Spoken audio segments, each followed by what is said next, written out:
The air in Denver carried a crisp bite that October, the kind that stung your cheeks but made you feel alive. For Sarah Bennett, it was a reminder of everything she'd fought for, a life carved out of determination, love, and the quiet defiance of a woman who'd learned to stand alone. At 34, Sarah owned a boutique interior design firm, Haven Spaces, specializing in transforming apartments, townhomes, and cozy storefronts into places that felt like home. Her work wasn't about luxury. It was about emotion, crafting spaces that whispered comfort, hope, or joy to those who entered. She wasn't rich, but she earned enough to support her husband, Nathan, a soft-spoken electrical engineer, and their daughter Lily, a 9-year-old with a laugh that could light up the darkest room. Lily was Sarah's sun, her reason for every early morning and late night spent sketching designs or meeting clients. But beneath the warmth of her small family, a shadow lingered, wound from a childhood where love was a currency doled out unevenly, and Sarah was rarely the recipient. Sarah grew up in a family obsessed with appearances. Her parents, Richard and Evelyn Carter, were pillars of their suburban Boulder community. Richard owned Carter's Elegance, a high-end furniture chain that supplied Denver's elite with custom mahogany tables and velvet-upholstered chairs. Evelyn, with her tailored dresses and pearl earrings, was the epitome of poise, her words always measured, her smile a performance. To outsiders, they were the perfect couple, wealthy, charitable, and devoted to their 2 children, Sarah and her younger brother, Ethan, who was 2 years her junior. But inside the Carter household, love was a hierarchy, and Sarah was always at the bottom. From a young age, Sarah learned that effort didn't guarantee affection. When she brought home a perfect score on her 7th grade science project, Evelyn glanced at it and said, "That's what's expected, Sarah. Don't make a fuss." But when Ethan scored a B in English, the dining room erupted in praise. Richard ordered a cake. Evelyn posted photos on social media with captions like, "Our star shines bright." Sarah stood in the doorway, clutching her report card, invisible. She never resented Ethan, was kind, oblivious to the favoritism, a golden boy who didn't have to try to be loved. Attention simply found him like sunlight pooling on a windowsill. Sarah, though, was the shadow, diligent, quiet, always striving for a nod that never came. By 16, she was working weekends at a local bookstore to buy her own supplies, determined to prove her worth. She excelled in school, earned a scholarship to an architecture program in Seattle, and moved across the country without a single celebratory word from her parents.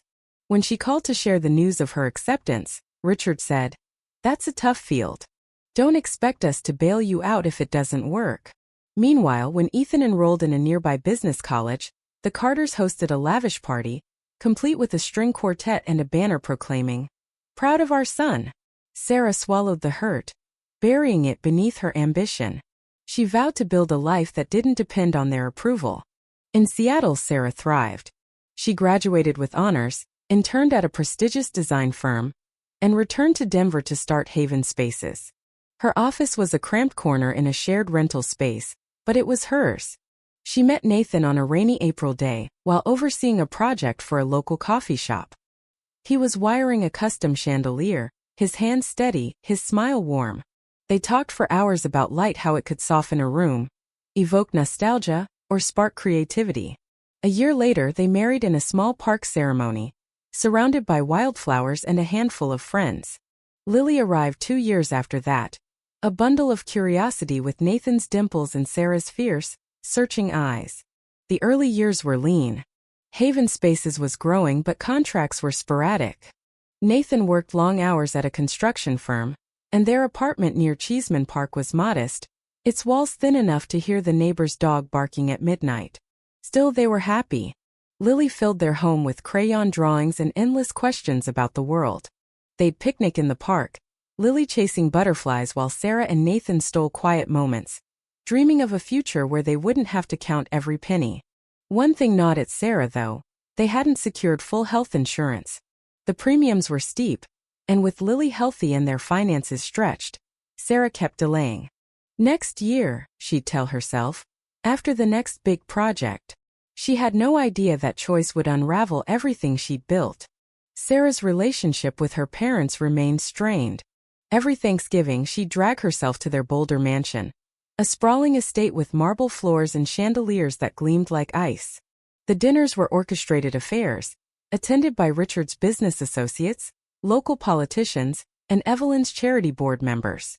Sarah felt like a stranger, her stories about haven spaces ignored while Ethan's every word was met with rapt attention.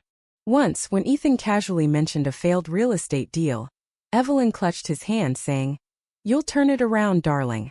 You always do." But when Sarah shared that she'd landed a contract to design a community center, Richard changed the subject to the weather. The dismissal stung, but Sarah endured it, hoping one day they'd see her. The tipping point came when Lily fell ill. It started with a cough in late September, a dry rasp that Sarah dismissed as a cold. Lily was still her vibrant self, twirling in the living room, begging for Nathan's famous grilled cheese sandwiches. But the cough deepened, waking her at night, her small chest heaving. A visit to a walk-in clinic brought a diagnosis of bronchitis and a prescription for antibiotics. The doctor's furrowed brow lingered in Sarah's mind, a warning she couldn't shake. 2 weeks later, Lily's energy faded. She'd climb the stairs and pause, breathless, her hand pressed to her chest. One evening, as she colored at the kitchen table, she looked up, her voice barely a whisper. "Mommy, my heart's too loud." Panic seized Sarah. Nathan scooped Lily up, and they sped to Denver General Hospital. The waiting room was a blur of fluorescent lights and antiseptic smells. Hours later, a doctor with kind but grave eyes delivered the news. A mass in Lily's right lung, likely benign but dangerously positioned, pressing against her airway. Without surgery within the week, her condition could become critical, he said. The cost: $112,000 for the procedure, hospital stay, and follow-up care. Sarah's stomach dropped. Their savings held just $18,000, a fraction of what they needed. They'd planned to enroll in insurance that fall, but the paperwork sat untouched on their kitchen counter. Time, it seemed, was a luxury they no longer had. Nathan gripped her hand. "We'll figure it out. We have to." But the bank denied their loan application. Their credit score, battered by early business loans, wasn't strong enough. Sarah posted on social media, a desperate plea for help, but the donations trickled in too slowly. That night, as Lily slept under a thin hospital blanket, Sarah made a choice she'd sworn she'd never make. She called her mother. "Sarah, it's nearly midnight," Evelyn said, her voice clipped. "What's wrong?" "It's Lily," Sarah said, her throat tight. "She's in the hospital. She needs surgery, Mom. We don't have enough money. I'm begging you, can you help, even just a little?" A pause stretched across the line, cold and heavy. "This is terrible timing," Evelyn said. "Your father's hosting a gala for the new store opening next week. We've spent months planning. The catering, the guest list, it's all set." Sarah's grip on the phone tightened. "I'm not asking you to cancel anything. Just Lily's your granddaughter. She might not make it without this surgery." Evelyn's tone hardened. "Sarah, you know how important appearances are. We can't disrupt everything for a personal matter. I'm sorry, but we can't help right now." The line went dead. Sarah stared at the phone, her chest hollow. She'd known rejection from her parents, but this was different, a blade that cut deeper than indifference. She returned to Lily's bedside, her daughter's shallow breaths a reminder of what was at stake. "I'll find a way," she whispered, kissing Lily's forehead. "I promise." The next morning, Sarah did what she'd vowed never to do. She drove to her parents' mansion.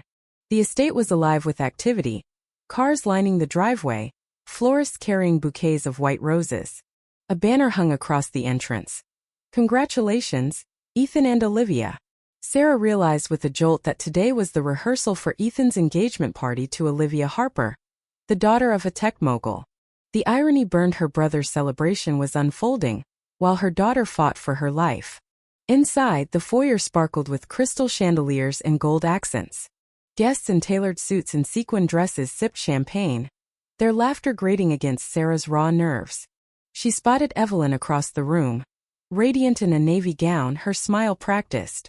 Sarah approached, her voice steady but urgent. "Mom, I need 5 minutes. It's about Lily." Evelyn's eyes flickered with annoyance. "Sarah, I'm hosting. Can't this wait?" "No," Sarah said, her voice trembling. "Lily needs surgery. We need $112,000. I'm not asking for everything, just enough to help. Evelyn's expression tightened. This is Ethan's day. We've spent a fortune on this event. You can't expect us to drop everything. Sarah pulled Lily's medical records from her bag, her hands shaking. Please read this. The doctor said she might not survive without the surgery. She's your granddaughter. Guests nearby began to notice, their conversations faltering. Evelyn leaned in, her voice a hiss. You're embarrassing us, Sarah. This isn't the place. The money's tied up catering the venue, Olivia's dress. We don't have $112,000 lying around. Sarah turned to her father, who stood with Ethan and a group of businessmen. Richard's face darkened as she approached. Sarah, what's this about? I need your help, she said, her voice raw. Lily's in the hospital. She needs surgery. I'm begging you. Ethan laughed, a sharp, careless sound. You're serious? You didn't plan for this and now we all have to pay? I'm getting married, Sarah. Don't ruin it. Sarah met his gaze, seeing the entitlement she'd always overlooked. I'm not asking you, Ethan. I'm asking our parents. Lily's their granddaughter. Richard sighed, his eyes cold. Sarah, don't make a scene. We can't help. You'll have to figure it out. The room seemed to close in, the glitter and laughter suffocating. Sarah tucked the records back into her bag, her movements mechanical. You're right, she said, her voice barely above a whisper. I will. She walked out, the stone pathway crunching under her boots, each step a severance from the family she'd once tried to please. In the car, tears came not from sadness, but from clarity. If they could prioritize a party over a child's life, they weren't her family anymore. Back at the hospital, Sarah and Nathan threw themselves into action. They sold Nathan's motorcycle, the one they'd ridden through the Rockies on their first anniversary. Sarah listed her design software, her office chair, even Lily's old stroller. A neighbor bought their dining table, asking, moving somewhere nice? Sarah forced a smile, too drained to explain. In 4 days they raised $32,000, significant but not enough. Hope came in small, unexpected waves. Rachel, a college friend who taught yoga, sent $600 with a note. It's all I have. Lily's a fighter. Marcus, a junior designer at Haven Spaces, slipped Sarah an envelope with $400, saying, I was saving for a new phone, but this matters more. Strangers donated through the crowdfunding page, a barista who'd served Sarah coffee, a client whose office she designed. Each contribution was a lifeline, but they were still $48,000 short. Desperation loomed. Sarah considered predatory loans, knowing they'd trap her family in debt for years. Then on the 5th day, Nathan's parents, Margaret and Thomas Reed, arrived at the hospital. They lived in a modest Aurora bungalow, a home filled with memories of holiday dinners and Lily's first steps. Margaret was a retired nurse, Thomas a former mechanic, their lives built on hard work and quiet love. Sarah expected a hug, maybe a prayer, but Thomas pulled her into the hallway, his eyes steady. Sarah, come to our house tomorrow morning, he said. We need to talk. About what? She asked, confused. He glanced at Lily, asleep in her hospital bed, an oxygen tube in her nose. She can't wait any longer. The next day, Sarah and Nathan arrived at the Reeds' home. The living room felt empty, were the antique clock, the leather armchair, the family photos on the mantel. Margaret handed Sarah a folder. Inside was a property deed marked with a sale price, $148,000. Sarah's breath caught. You sold your house? Thomas nodded. We've lived here 35 years. But Lily's worth more than any house. We can rent a place. She can't wait. Sarah collapsed into Margaret's arms, tears soaking her sweater. These weren't her parents by blood, but they'd given everything without hesitation. 3 days later, with the Reed's money and the crowdfunding funds, they paid for Lily's surgery. The 6-hour procedure was a marathon of fear. Sarah clutching Lily's stuffed rabbit in the waiting room, Nathan pacing silently. When the surgeon emerged, his words were a miracle. The mass is out. Lily's stable. She'll recover.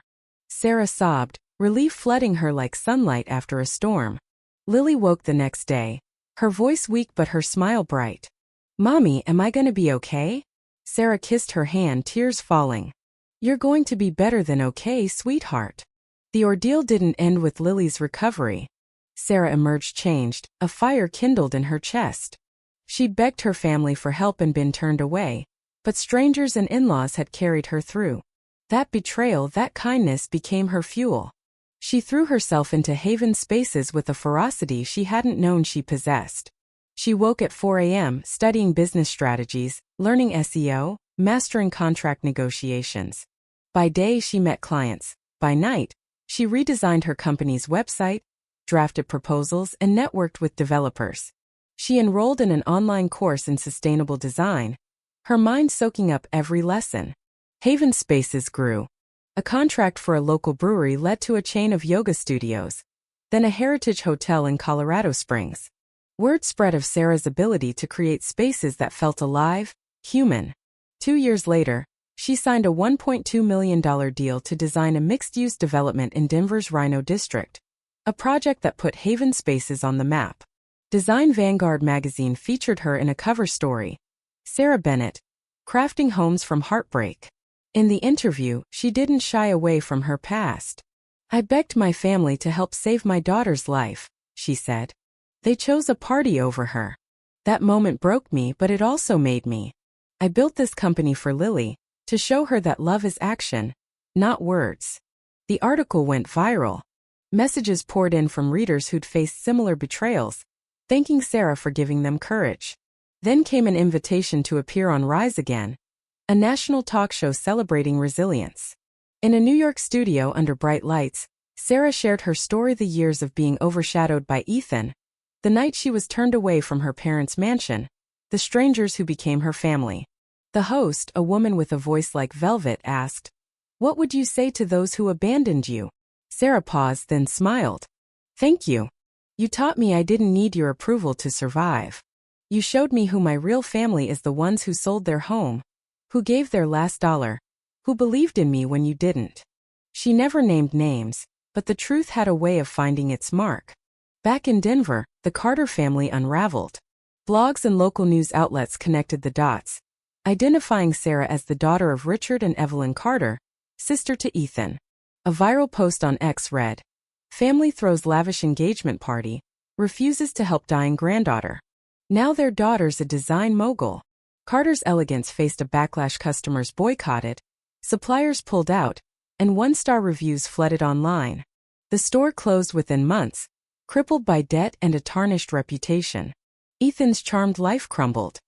His engagement to Olivia ended abruptly when she confronted him about Sarah's story.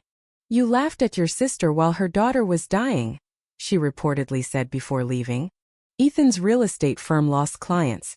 His social media accounts went silent. He called Sarah one night, his voice raw. "You ruined me. You went on TV and made me a monster." "I told the truth," Sarah said. "If that truth hurts, look at your own choices." A letter arrived from Evelyn weeks later, written on thin cream-colored paper. "Sarah, we've lost everything. The store is gone, the house is in foreclosure, Ethan's broken. We were wrong and I'm sorry. Please, if you have any kindness left, help us." Sarah read it by Lily's bedside, her daughter now healthy, sketching a picture of their new home. She thought of the mansion, the champagne flutes, the cold dismissal. She thought of Margaret and Thomas, who'd given their all without a second thought. She tucked the letter away, feeling neither anger nor pity, just distance. Sarah's life bloomed. Haven Spaces became a regional powerhouse. Its projects featured in Architectural Digest. She repaid every kindness, funding Rachel's yoga retreat center, sending Marcus to a design fellowship in Milan. For Margaret and Thomas, she did more. On their 40th anniversary, she surprised them with the deed to their old bungalow, repurchased from its new owners. "You gave us Lily," she said as Margaret cried. "This is the least I can do." The Bennetts built a new home in Golden, a modern farmhouse with wide windows and a wraparound porch. Lily ran through its halls, her laughter echoing. Margaret and Thomas lived there too, their presence a daily reminder of what family meant. Sarah was pregnant with their second child, a boy they planned to name Thomas, after the grandfather who'd sacrificed so much. Then one winter evening, Sarah's phone rang. Evelyn's voice trembled on the other end. Sarah, we're losing the house. The bank's taking it. We need $250,000. I know we don't deserve it, but please. Sarah's heart thudded. Memories flashing: the hospital, the mansion, Lily's pale face. Do you remember when I begged you for Lily? She asked. I was wrong, Evelyn sobbed. I didn't understand. You didn't want to, Sarah said. But I'll help one time on my terms. Come to my office tomorrow. The next day, Richard and Evelyn arrived at Haven Space's sleek downtown headquarters. They looked diminished. Richard's shoulders stooped, Evelyn's coat frayed. A suitcase held $250,000 in cash. Sarah slid it across the table. This is for the house, she said. But this is the end. You're not my parents anymore. No calls, no visits. I'm protecting my family, Lily, Nathan, Margaret, Thomas, and the son I'm carrying. They're my home. Evelyn wept, reaching for the suitcase. Richard said nothing, his eyes fixed on the floor. They left without a word, the door closing with a soft click. Sarah exhaled, steady, free. That night, she told Nathan and Margaret everything. Nathan held her close. You're stronger than they'll ever know. Margaret, ever gentle, said. You gave them mercy, but you kept your peace. That's enough. Sarah's story spread, inspiring thousands. She spoke at design conferences, sharing not just her work but her journey. Family isn't always blood, she'd say. It's the people who show up when the world falls apart. She wrote a memoir, Spaces of the Heart, dedicating it to Lily, Nathan, and the Reeds. The book became a bestseller, its proceeds funding a foundation to help families afford medical care. Years later, Sarah stood in her office, watching snow fall over Denver. Lily, now 14, was at school, dreaming of becoming an artist. Nathan was designing a new community center with Sarah. Margaret and Thomas were planning a trip to Italy, a gift from Sarah. Her son Tommy was 5, his laughter a daily joy. Life wasn't perfect, but it was hers, built from pain, love, and the courage to choose who mattered. She thought of her parents, wondering if they'd call again. If they did, she'd decide in her own time, on her own terms. For now she was content. She'd lost one family but found another, stronger one, forged in sacrifice and grace. As she turned off the office lights, Lily's voice echoed in her mind. You're a superhero, Mom. Sarah smiled. Maybe she was. What would you do if the people who hurt you came back asking for help? Would you lift them up to prove you're bigger than their betrayal? Or would you guard your peace, letting them face the consequences of their choices? Sarah chose both: mercy with boundaries, love with limits. Her story isn't just about survival. It's about rewriting what family means, one brave step at a time. If you were the one in this story, how would you react? Would you stand up and fight back, or accept the unreasonable pressure and control from the HOA? Share your thoughts in the comments below. And don't forget to subscribe, like, and share this video with more people. Your small action gives us the motivation to keep bringing you more intense and engaging stories. Thanks for watching, and we'll see you in the next video.